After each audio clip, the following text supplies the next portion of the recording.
बतझरनि मंगलाजरा community नब्लाङाव दिनै UPPL राजखान्थि हान्जाया जयनिं हाबाफारि लादों। बे हाबाफारियावनो बिटिआरनि हाग्रा बिफाननि मावफुं सोद्रोमा रनजित बसुमतारिया बतझराव नुजाथिफैना बुंथिबावोदि मोन ब्रह्म बिथाङा सासे सालमुरा सेवनायसो।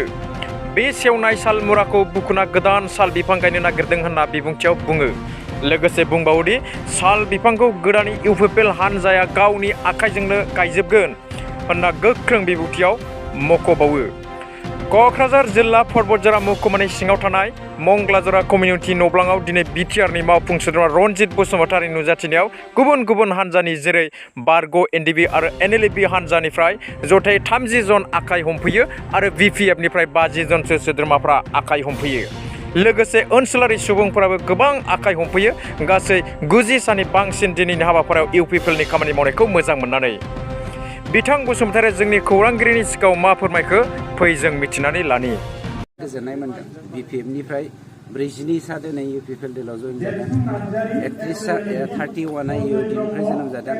बाखि एनएलएबि एनडिडिनिफ्राय टटेल 68 ता जइन जादों, 60 सा।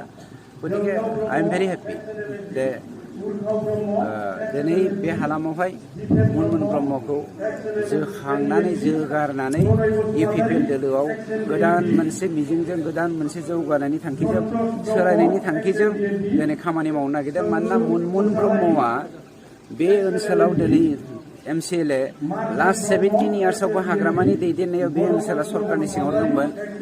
हाग्रामाया बे ओनसोलनि बिजामादै, खिन्थु बे ओनसोलखौ नायाखै। दा बावैसो बे लामाजों फैनायाव मोननै लामाखौ आं दालां मोननो मोनथारदों। बे दालाङा ओरै चेकिं जादों। थारमाने हाग्रामाया जे बिनि बिजामादै जानानै, बे ओनसोलनि बिजामादै जानानै बे ओनसोलाव जेबो मावाखै, बे कनफार्म जाबाय। मानोना मोन ब्रह्मआ नैबे गावनि समावहाय बावहाय लुनाय डिसि अफिसखौबो दाबो लुजोबाखै। थाखाखौ बिथाङा जाखोमाजोबनो नागिरदों खोमा। गतिके बिनि सायाव इनभेस्टिगेसन जानांगौ। दिनाव नोंथांनि बिगुमानि दिनाव बे 17 बोसोर आरो दिनैनि +5 इयार्सआव मा मावनो हादों, मा मावनो हायाखै, जोंनो नोंथांमोना बिनि माबाखौ होनांगौ होननानै, फिथाइखौ होनांगौ होननानै बिनांगौ। मोन ब्रह्मआ गावखौ साल दंफां बुंनो हागौ, खिन्थु आं बुङो मोन ब्रह्मआ नोंगौ साल, खिन्थु दंफां माने मुरा सालसो बियो, जेरावहाय बे मुराया रोदा सेवोब्ला जेबो गैयै जालाङो, सेवलांनो नागिरो। बेफोरबायदि गेसाव सालमुरासो।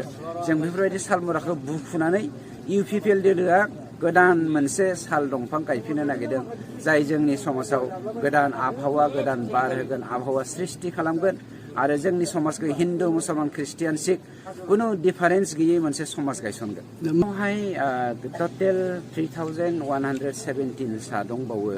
बेनिनो 337 जोंना अलरेडि एप्रुभ जाखाबाय। बावैसोनो जों बिनि फैसाखौ राननो थाखाय थियारि जानानै दं।